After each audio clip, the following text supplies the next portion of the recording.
Yo, it's Reefer with Disclose screen. Pow! Welcome back.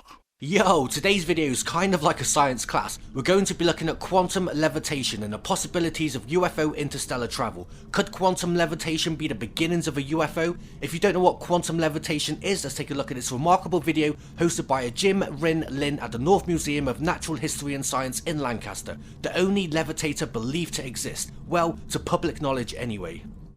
I don't know exactly what to compare that to, but it's kind of fun.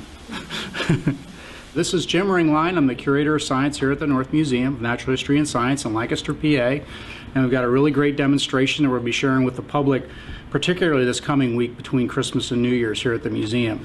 The idea is that this superconducting material floating above magnets is really nothing new. Well, what's special about this crystal is that the sapphire itself has a crystal structure that keeps it stabilized when it's doing this kind of thing. So from its creators, they call this quantum levitation. And the reason that they call it that is because it's got a peculiar quantum effect related to the sapphire crystal that's in this. So first thing that I'd show you here is this is really the dynamic element of this that's been created by this group in Tel Aviv. This is a disc that has gold on one side. You can see the gold. It's really, the gold is just a protective coating on there. And then you can see on edge that it's very thin. And in the thin layer are two very important components. One is a superconducting material, and then the other one is a sapphire crystal. And what we do with the superconducting material is we've got to cool it down to liquid nitrogen temperature, which is really cold, only 77 degrees Kelvin. And the way we do that is we put together this little package, which is what I'm going to do right here. So we take a foam disc. There's nothing special about this, just a foam that I'm going to put on top of this right here and make sort of a covered disc out of it. I'm going to pour liquid nitrogen out into a container. We're going to put this disc in there. The liquid's going to get inside of here, get in with the foam and the other crystal materials, and then it will make it very cold down to the temperature where the superconducting material will really become superconducting. Take it out now, the excess liquid nitrogen out of it. I'm going to take a very strong magnet over here, put it right over top of it, and you can see that it floats. Now, the interesting thing about this is having things float above other magnets is not that unusual. A lot of people maybe have even played around with magnets floating on top of other magnets, but what's unusual about this is how particularly stable it is. I can twist it, and twist it like this, and it stays there. It doesn't want to rotate or jump around like other magnets would if they're up on top of other magnets, because it's not really a magnet, it's a superconducting material. I can even do this, I can even turn it over. Now, one of the other things that's really interesting about this is this one stays pinned any orientation, and if I try to twist it, it doesn't really do anything. But if I take it and I put it over top of this particular magnet here, now I can make it rotate. So I've had this out for a little while, so it probably has a little bit of coldness left to it. We'll see if it stays floating on there. I give it a spin, and around it goes. Now this track here, as a whole, the whole thing looks circular, but each one of the magnets points inward just a little bit. So that's what enables this thing to oscillate or go around this circle here in a circle, because it's got a magnetic field that allows it to do that. The quantum levitator will be here every day next week between December 26th and the 30th at noon every day, and on Monday, Thursday, and Friday we'll also have it at 2:30. So a 2:30 program, a noon program, about a half hour more or less, and you can see this thing live in person here at the North Museum of Natural History and Science in Lancaster. So that's pretty cool stuff, and it's not new to the world of physics either. It was first discovered in 1933. Hans Meissner and Robert Ochensfield studied the magnetic behavior of superconductors and found that when certain ones are cooled below their critical temperatures, they had an interesting property of expelling a magnetic field. The video we just viewed was a public demonstration that dates back around 10 years now by a public scientist for the public, but in 1933 this would not have gone unnoticed. This type of science would have been snatched up by the military. Maybe the military funded it as a black project themselves, who knows? And in theory, this type of technology, science, if worthy, could have been going on in development for around 90 years since its first discovery in 1933.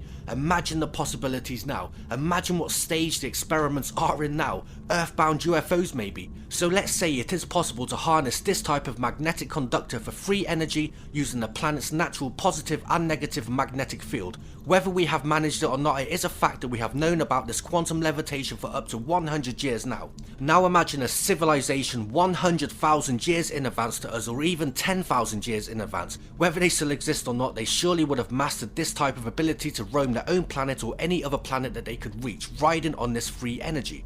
I've always been a big believer that UFOs use our planet's natural magnetic field to propel their craft, just like shown in this quantum levitation video. We've all played with basic magnets before. We all know there's a south pole and a north pole. Generally the south pole is termed the positive end of the magnet, and the north pole is the negative end of the magnet. If you put the north and south pole of the magnets together, they attract each other, but if you try and connect the same corresponding poles together, they repel each other. Now imagine a UFO, a typical flying saucer shaped with a magnetic shell where the top is the north pole and the bottom is the south pole. Planet Earth's the magnet, and depending whereabouts you are on the planet, if you're in a zone that's emitting, say, a positive magnetic wave, aka the south pole of the equation, all the UFO has to do is stay on its positive side of its own magnetic field. It would give the UFO the ability to hover in theory in its own magnetic bubble, or the ability to remain stationary. Thrusting forward in the UFO would give it unlimited speed, so to speak. If you flip the UFO to its opposite side of its magnet, the UFO would in theory be pulled at high velocity towards the ground. Flip once again, the UFO would shoot straight back up. But a UFO with north and south magnetic properties flipping 180 degrees to maneuver just does not seem practical. It's just as an example. They would more than likely have mastered a magnetic warp drive that's powered by magnets, harnessing Earth's natural field with an advanced magnetic conductor, completely free energy. If you could master the art of this, something humans are far from accomplishing, you would have a hypersonic UFO with abilities beyond comprehension. The flick of a switch, you could do U-turns, providing the effects of inertia have been mastered also. You could ascend, descend, shimmy left, shimmy right, all propelled by natural magnetic waves. Maybe the core process of this is a liquid nitrogen based drive that could fuel this theory. A small deposit in the center of the UFO, or even deposited around the rim of the UFO.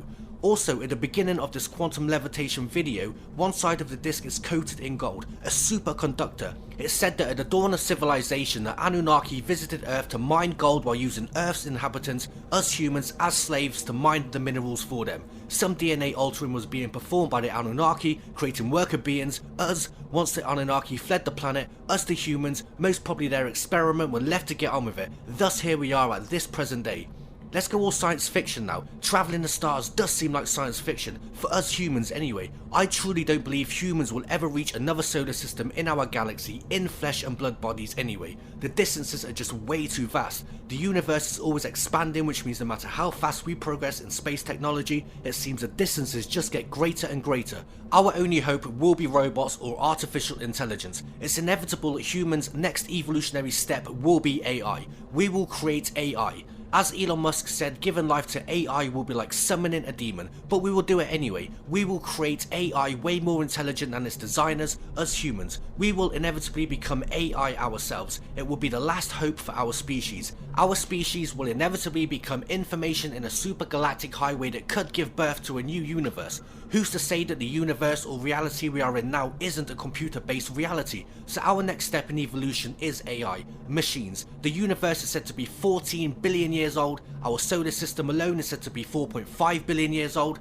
The possibility of life in the universe, past or present, in my opinion is, life is and has flourished, whether intelligent or not. Our ancestors have been around for about 6 million years. The modern form of humans only evolved around 200,000 years ago. Civilization as we know it is only about 6,000 years old. Industrialization started in the earnest only in the 1800s, so humans with technology at their fingertips, give or take, is around 200 years. And look how far we have come in 200 years, but we are still literally babies when it comes to intelligent evolution. In 200 years we have managed to reach space, supposedly the moon, but we won't go into that, it's just for argument's sake, and we have rovers on Mars.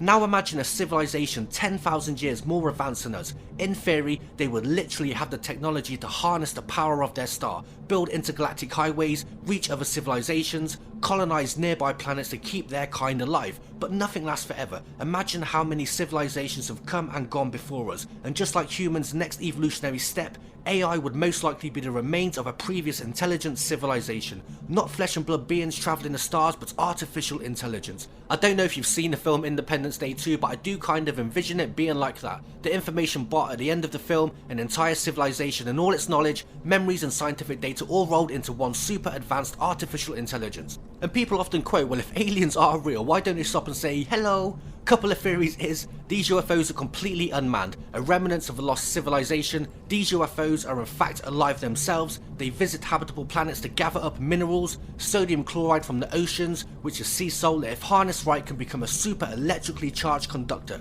There's been many reports of UFOs over the oceans, reports of USOs in the oceans, or another theory is the alien greys or the little green men are just bioengineered super workers who have been sent to other worlds by their designers. Too risky for them to travel such distances, or the whole speed of light and time equation just would not be practical, so they send AI drones or genetically modified super workers to do their exploring for them. The possibilities are endless. Some may say, yeah, you've been smoking too much weed, Reeves. This is all just speculation, but everything I've mentioned today is a possibility. It's just food for thought. I hope you enjoyed the video and stay tuned because I have got some UFO sightings to present next. I will catch you all in a bit. Legends.